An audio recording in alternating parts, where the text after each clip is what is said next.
Kung kailangan mo pa ng ebidensya ng Israel derangement syndrome nila, ewan ko na lang kung anong klaseng tao sila. Iba-iba pa sila ng antas ng buhay. May mga woke sa kanan, kaliwa, pati Islamista at iba pang taong parang may Israel derangement syndrome. Kung kailangan mo pa na ebidensya, ito na ang episode na tatanggal ng pagdududa mo. Chunky Yogurt, Cenk Uygur, at ang pamangkin niyang si Hasan Piker na isang matinding sosyalistang komunista. Pareho silang ipinagbawal pumasok sa UK ni Shabana Mahmood na isang Muslim. Sige, hindi ko siya tatawagin Islamist, pero Muslim siya. Na isang buwan lang ang nakalipas, ay ginawa ito dahil sa utos ng Five Pillars, ang pinakamalaking Islamist propaganda channel sa Britain. Tingnan mo sila. Ito ang 5 pillars na nagdiriwang. Dahil sa kampanya ng Five Pillars at komunidad ng Muslim, ipinagbawal ni Home Secretary Shabana Mahmood si Valentina Gomez, Islamophobic na tagasunog ng Quran, na pumasok sa UK. Napanood ko ang aktivismo nila ng live. Palagi nilang tinatag ang mga Muslim at iba pang mga kilalang Muslim para itag si Shabana Mahmood at pilitin na maban ang babaeng ito. Sige, pero hindi lang doon natapos. Uy, tingnan mo siya. Tingnan mo ito. Naban ang babaeng ito. Tingnan mo ito. May isa na naman tayong napaban. Hindi tinatanggap ang mga dayuhang ekstremista sa UK. Manatili kayo kung nasaan kayo. Maglulunsad kami ng mga kampanya para maban kayo kung susubukan ninyong pumunta rito. Nagmamalaki pa siya tungkol dito. Tingnan mo ito. Dapat maban ang martsa na ito. Tingnan mo ito. Naiintindihan ko marami sa mga tagapagsalita na naban pumasok sa UK para sa hate march ni Tommy Robinson. Ngayon, kakausapin ko ang mga grupong racist at Islamophobe sa video link. Dapat ni iba nito ng pulisya at iba pang mga otoridad at panagutin si Tommy Robinson bilang organizer. Personal na responsabil at mananagot kung may sinuman sa mga tagapagpakalat ng galit na ito ang lilitaw at gagawa ng anumang paglabag. Daba ng siraulong taong ito. Nagmamalaki siya dahil dito. Mukhang nagtagumpay ang Five Pillars at ang komunidad ng Muslim sa pagpapaalis kay Valentina Gomez, isang Islamophobic mula UK. Ngayon, Valentina ay para naman sa USA. Mas makikita mo ang bla bla bla. Ano na ngayon, Ginong Siraulo? Wala ni isa sa kaliwa ang nagsalita tungkol dito. Sinabi ko talaga, ewan ko, di ko makita ang video. Sinabi ko, mangyayari ito. Parehong tatamaan ng tabak, pati mga leftist. Hindi ko inakala na mangyayari ito agad.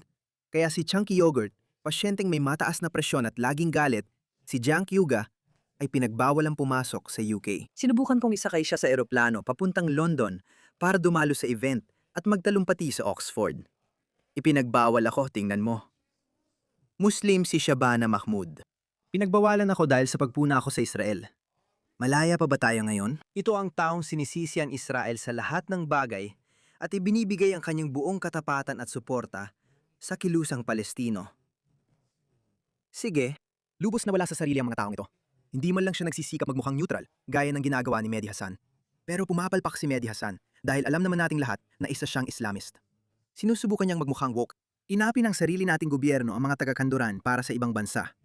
Panoorin at pakinggan ang video na ito. Ang pathetic niya. Tingnan mo. Pinagbawalan na ako.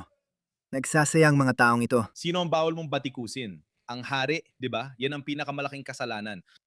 Mukhang pwede kong batikusin ang hari at UK, pero hindi ang totoong hari, Israel. Sandali, anti-Israel na ba yun? Hindi ko lang pwedeng batikusin ang Israel. Lagi namang binabatikos ng mga tao ang Israel. Ako mismo, madalas ko nang binatikos ang Israel. Nabinatikos ko lang ang Israel. Sige na, nagpapakalat sila na iba't ibang tsura ng sabwatan at pinakasikat dito ang paniniwalang mga Hudyo ang namumuno sa lahat ng gobyerno. Ang mga Hudyo raw napapatakbo ng Australia, Britain, France, kahit saan. Ang mga Hudyo raw ang namumuno. Iyan ay isang kakilakilabot, mapanganib, talagang mapanganib na teorya ng sabwatan na nagdudulot ng galit laban sa mga Hudyo. Nakakita tayo ng matinding pagtaas. Biglang pagdami ng mga pisikal na pag-atake laban sa mga Hudyo. Noong nakaraang buwan, 2 Hudyo ang basta na lang sinaksak ng isang Islamist sa Golders Green. Noong nakaraang buwan, isa pang Islamist ang sumaksak sa maraming tao sa isang sinagoga sa Manchester sa Australia noong Disyembre. Nagkaroon tayo ng isang Islamist, isang Muslim, na pumatay ng maraming Hudyo hanggat kaya niya. Sa tingin ko, 10 Hudyo ang namatay sa massacre na yon. Dahil sa mga talumpating ito, araw-araw na naglalabas sa mga taong ito na mapanirang, mapuot na komento laban sa mga Hudyo. Ngayon, baka may magsabi, Hari Sultan, ginagawa mo rin yan sa mga Muslim o Islam. Pero lagi kong sinasabi, Maingat ako at inihihiwalay ko ang Islam sa mga Muslim. Sa kasamaang palad, minsan mahirap paghiwalayin. Dahil giit ng mga Muslim na perpekto ang Islam, tayo lang daw ang di perpekto. Gusto ng mga Muslim na sila muna atakihin bago ang Islam. Ganyan ang pag-iisip nila. Dating Muslim ako, kaya naiintindihan ko ito. Pero ang taong ito, hindi niya kayang mawala ang galit niya sa mga Hudyo. Kaya siya naban dahil ang mga sinasabi niya ay nagpapalaganap ng galit laban sa mga Hudyo. At ang mga Hudyo ay inaatake, pisikal na inaatake, kaliwat kanan, saan man, sa buong mundo. Anti-antisemitiko ka raw pero ginawa mo pa rin. Sasabihin mo bang anti-semitiko ang pag-uulat ng ginawa mo? Hindi lang yan ang ginagawa mo, di ka lang naguulat. Lagi kang tensyonado. Ngayon lang siya naging ganito kakalma sa maraming taon. Palagi siyang sumisigaw at humihiyaw ng malakas. Pakiramdam ko, hindi ko naman inasahan na magbago siya ng malaki. Pero dahil sa reaksyon niya at alta presyon, naisip ko, baka bigla siyang bumigay. Baka bumigay siya agad dahil di niya makontrol emosyon niya. Nagpapalaganap siya ng galit sa mga Hudyo. Tutol ako sa pagbabawal ng tao. Alam mo yon? Sa tingin ko, dapat siyang payagang pumunta at magtalumpati para makasagot tayo o makontra siya. Pero nagdiriwang ka pa. Alam mo, babalik din yan sa'yo. Ang palakol ay tatama sa magkabilang panig. Hindi ko alam kung tama ba itong kasabihan o ekspresyon, pero ako lang ang gumawa niyan. Ang palakol ay tatama sa magkabilang panig. Ayokong sabihin tatama ang espada sa magkabilang panig. Kasi baka bigyan ng ibang kahulugan ng iba, tulad ng nagkakagusto siya sa parehong kasarian. Kung ipagbabawal mo ang konserbatibong boses, ikaw rin ay tatamaan at magiging biktima. Ipinagbabawal mo ako dahil ang pinakamakapangyariang bagay sa UK, sa totoo lang, ay Israel. Dahil yan ang taning bagay na hindi mo pwedeng batikusin.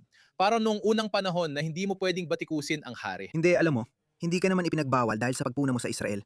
Ipinagbawal ka dahil sa pagpapakalat mo ng kung ano-anong masasamang conspiracy theory. Na ang mga Hudyo ang nagpapatakbo nito at niyan, sila ang may kontrol dito. Nasa bulsa nila siya. Racket mo lang yan, bro. Ayan, tingnan mo. Si Shabana Mahmood, isang babaeng Muslim, ang nagban sa kanya matapos niyang iba ng maraming anti-Islam na aktivista. Kasama ang isang European Parliament member. Pero sa kung anong dahilan, kasalanan pa rin ng mga Hudyo. Hindi niya naiisip na ang UK ay nagbaba ng mga taong nagsasalita tungkol sa mga komunidad. Para magmukhang patas o neutral, kailangan ka rin nilang iban bilang kabilang panig ng usapan. Pero hindi. Paano niya palalampasin ang gintong pagkakataon na sisihin ng Israel? Paano? Napakagandang pagkakataon. Hindi ko gagamitin yan dahil may integridad ako. Pero siya, wala. Hindi lang siya ang ganoon. Ang kanyang sobrang baliw, marahas, at hangal na pinsan o pamangkin, si Hassan Piker, ay naban na rin. Pakinggan mo siya. Mahal kong Hassan Duan Piker, kinensela na ang iyong UK ETA. Ibig sabihin nito, hindi ka makakabiyahe papuntang UK nang walang visa. Ito ay dahil ang iyong presensya sa UK ay hindi itinuturing na kapakipakinabang para sa publiko. Marahil ay mabuti na rin. Yan mismong dahilan na ibinigay nila sa lahat ng mga bisitang pupunta sana sa rally ni Tommy sa United Kingdom. Ibig kong sabihin, oo, nakuha ko rin yon. Kahit na hindi naman kami nag-apply para dito. Mabuti. Hindi pwedeng iapela ang desisyon na ito. Mag-apply ng visa kung nais mong pumunta sa UK. Kakailanganin ito para masuri namin ang iyong kalagayan. Ang pagkansela ng ETA ay hindi otomatikong pagtanggi sa visa. Totoo, pakinggan mo, may sasabihin ako. Babala ito, sana maunawaan ninyo na panlilin lang ang kanluraning mundo at liberal na demokrasya. At lahat ng sinasabing mahalaga raw sa kanila, hindi naman nila pinapahalagan. Papunta na tayo sa ibang panahon. Sang-ayon ako. Sang-ayon ako. Nangyayari ito dahil ang mga tao mula sa ibang kultura at may ibang pagpapahalaga ay nakaimpluwensya sa kanluraning sibilisasyon. Hindi mo mapapatakbo ang isang lipunang mataas ang tiwala kung ang mga tao ay may lubos na magkaibang mga pagpapahalaga, kabilang na ang mga komunista. Sa totoo lang, komunista siya. Komunista siya. Hindi ko siya madalas pinapanood, pero nakita ko ang ilang video niya kung saan binanggit niyang supporter siya ni Ma'am Dani at nagsabi ng matindi na dapat paliguan ng dugo ng mga landlord na nagpapataas ng presyo ang kalsada ng New York. Halos ganoon ang sinabi niya. Sinabi niya na karapat-dapat sa Amerika ang ika-11 Setyembre. Kaya, kapag ang mga fundamental mong pagpapahalaga ay humantong sa puntong wala ka ng katapatan, wala ka ng pakialam o allegiance sa bansang tinitirhan mo. Patunay ito na sobra na ang ideolohiya at pagpapahalaga sa sistema kaysa sa kaya nating panindigan, Kaya dito nagsisimula ang mga problemang ito. Sigurado akong natuwa siya sa pagbabawal sa lahat na naipoprotesta at tagapagsalita na pupunta sana sa rally ni Tommy sa United Kingdom.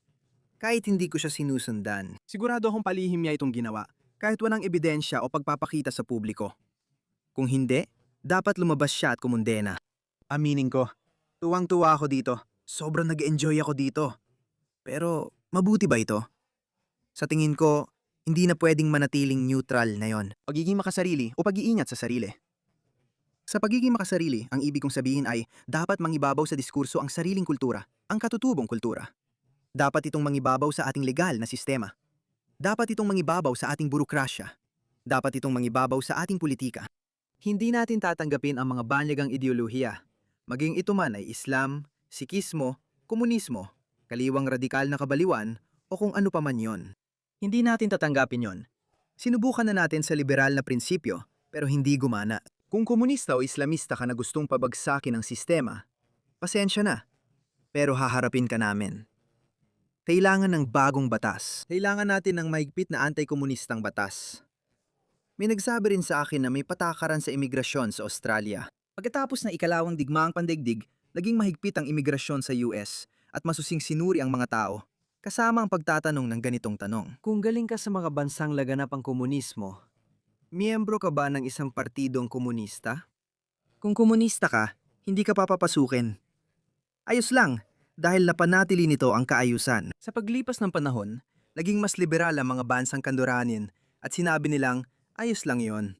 Kaya hindi, alisin ang mga komunista at Islamista. Sa pag-aalis, ibig kong sabihin ay ipatiport sila. Kailangan natin ng mga bagong patakaran. Kailangan natin ng mga bagong patakaran sa laro. Patuloy na udyukin ng mga ito ang mga Islamista. Ang mga komunista, iisa lang ang kanilang pagkakapareho. At yon ay ang kanilang paghamak sa kanluraning sibilisasyon o sa kaayusan kung saan umiikot ang kanluraning sibilisasyon. Gusto nilang sirain yon. Kailangan nila ng anarkiya. Paborito sa kanila at sa mga Islamista. Pagkatapos, gusto nilang maglabas at lumika ng bagong kaayusang panlipunan. Isang lipunang walang uri, kahit na mga siraulo sila. Siya ay milyonaryo. Nagbabasa siya ng Lenin pero Cartier ang relo niya. Nakakatawa lang talaga. Lahat ng mga sosyalista na to, mahal nila ang personal na yaman. Tingnan mo to. Tingnan mo to. Cartier, sing-sing. 4,350 Canadian dollars. Pasensya na, sing-sing pala, direlo. Cartier na singsing. Nagbabasa siya ng Lenin. Hindi mo talaga maiimbento to. Ganyan talaga. Tingnan mo ulit, marami siyang pinanggagalingan. Isa siyang pampublikong komentador. Publikong personalidad siya na masaya at kumikita. Pero siguradong unang alis kung may totoong rebolusyong komunista. Na hindi naman natin papayagan mangyari. Dahil sa tingin ko kapag naging mahirap ang sitwasyon, lahat ng bansa natin, oo, limitado tayo ng mga batas natin, ng mga liberal na alaga. Pero kapag talagang naging matindi ang problema, pwede mong suspindihin ang konstitusyon. Pwede kang magdeklara ng emergency. At sa puntong yon, talagang magiging mahirap ang sitwasyon. Sa puntong yon, talagang mahirapan ang mga taong yon. Hindi tayo, hindi ang mga makabayan. Oo, sa ilang bahagi. Pero depende kung sino ang magpapatupad at magsususpinde ng konstitusyon. Kung isang woke na kaliwang baliw ang gagawa nito, tingin ko talo tayo. Pero kung mga makabayan, oo, magandang punto yan na dapat pag-isipan. Hindi natin dapat basta-basta isipin na siguradong tayo ang mananalo. Hindi tayo pwedeng maging kampante. Kasi kung sosyalista, komunista, mga woke, mga green sa UK, pati Labour Party sa UK at Australia, at mga demokratiko sa Amerika, kung sila ang may kapangyarihan at hindi na makontrol ang kaguluhan, tayo ang dehado. Mangyayari yan. Kaya oo, alanganin talaga ito. Hindi ko alam. Hindi talaga tayo dapat masyadong maging sobrang positibo. Ako ay optimistikong tao sa pangkalahatan. Pero hindi tayo dapat maging sobrang positibo. Maaaring maging dikit talaga ito. Sige. Ito ang dahilan kung bakit lagi kong sinasabi na narito na ang pasismo, di ba? Tulad ng administrasyong naglalabas ng subpina laban sa mga disidenteng pampulitika sa Estados Unidos ng Amerika. Hindi. Yung mga posibleng traidor ulit sa totoo lang. Tuwing hinahamon mo ang umiiral na sistema, palaging papalagyan. Hinahamon ng mga taong ito ang sistema. Hindi lang kapitalismo o mayayaman ang tinutukoy ko. Hindi, hinahamon nila ang lahat. Hanggang sa pinakapundasyong mga halaga. Ang Amerika ay magandang halimbawa ng tunay na malayang kapitalistang lipunan na nagtagumpay dahil sa mga prinsipyo nito. Kahit anong gawin mo, kapag ginamon mo ang pangunahing halaga ng Amerika, kahit magtagumpay ka, hindi na yon ang Amerika ng mga nagtatag na ama. Kaya hindi yon pasismo. Isa lang itong sistema na sinusubukang labanan ng sarili nito, gaya ng sinabi ko. Palaging nandyan yon. Palaging nandyan yon. Nagkaroon ng digmaang sibil ang Amerika ang sinubukan nilang baguhin ang kaayusan. Nagkaroon ng digmaang sibil ang Amerika. Kaya nang sabi ko, hayagang diniskaril ang mga tao, mga komunista. Alam kong may nadamay na maraming inosente. Nadamay sila at marami pang iba sa gitna ng putukan sa politikal na gawain na nayo'y tinatawag na makartismo. Dapat ibalik ang isang bagay tulad ng makartismo. Ang makartismo ba ay pasismo? Sasabihin niya oo, pero malayo pa tayo roon.